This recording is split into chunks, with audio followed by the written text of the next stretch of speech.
الكابتن احمد بلال او العالمي احمد بلال لاعب نادي الاهلي السابق. كابتن احمد بلال كان في برنامج تلفزيوني ساعة ماتش الاسماعيلي وطلائع الجيش. الماتش شغال وده طالع على الهوا ينتقد في الناس ويتكلم عن الناس ويتكلم عن لعيبة صغيرة في الملعب. تعالى بس نشوف الاول التصريح ونرجع تاني. Lose! I don't lose! I win! That's my job! That's what I do!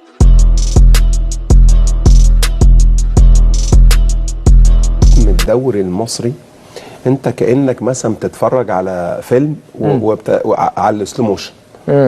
سلو موشن. والله العظيم. يعني انا بتفرج على الماتش ده، اتفرجت على مثلا نص ساعه. اكتر حد جري في الملعب الحكم. يا خبر ابيض. الحكم ده انهي ماتش فيهم اللي الماتش اللي شغال دلوقتي ما هو في ماتشين دلوقتي. اسماعيلي وطلائع. الحكم اكتر واحد بيجري في الملعب، اكتر واحد حرفيا الحكم اكتر واحد بيجري في الملعب. تمام كويس رياضه.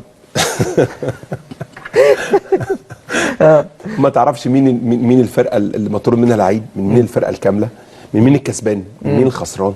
تمام. اوقات كتير جدا تحس ان الاسماعيلي عنده مشكله في التمركز. فتحس ان هو اللي ناقص، مش طالع الجيش اللي ناقص. طلع الجيش مطرود في اول 5 دقايق منه لعيب. فاهم قصدي؟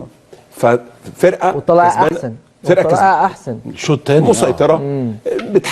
بتحاول تمام. بيحاولوا الى حد ما انتشارهم في الملعب افضل من الاسماعيلي. وبعدين تيجي اخر السنه يقول لك ايه، هو الاسماعيلي ما ينفعش يهبط ليه؟ ما ينفعش يهبط ليه؟ يعني لو انا باخد قرار ههبطه من دلوقتي. بالنسبة للسلو موشن اللي حضرتك شفته، هو انت ما اتفرجتش على الاهلي والمحلة؟ طب ما تيجي افرجك على الاهلي والمحلة. تعالى شوف الملايين ولعيبة بتلعب في نادي اسمه المحلة، نادي جماهيري.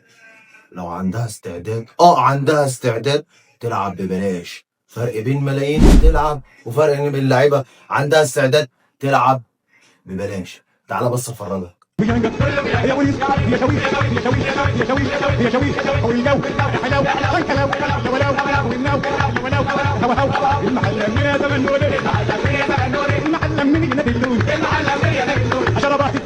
الرسالة اللي عايز اوصلها لحضرتك وعايز اوصلها لأي شخص محبط في التاريخ: الأندية الشعبية تعاني. الأندية الشعبية بتلعب بمجهودها، بتلعب بأبنائها، بتلعب برجالتها، بتلعب بشبابها، بتلعب بمجهودها كامل مش بملايينها.